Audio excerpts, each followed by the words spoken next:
матулі і таткі няма.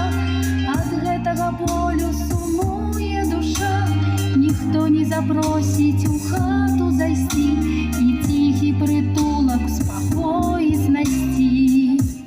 Не забывай родны свой край, часцей бацькоўскі куток прыязджай, сваіх землякоў ты не забывай, бо тыя мясціны і ёсць твой рай.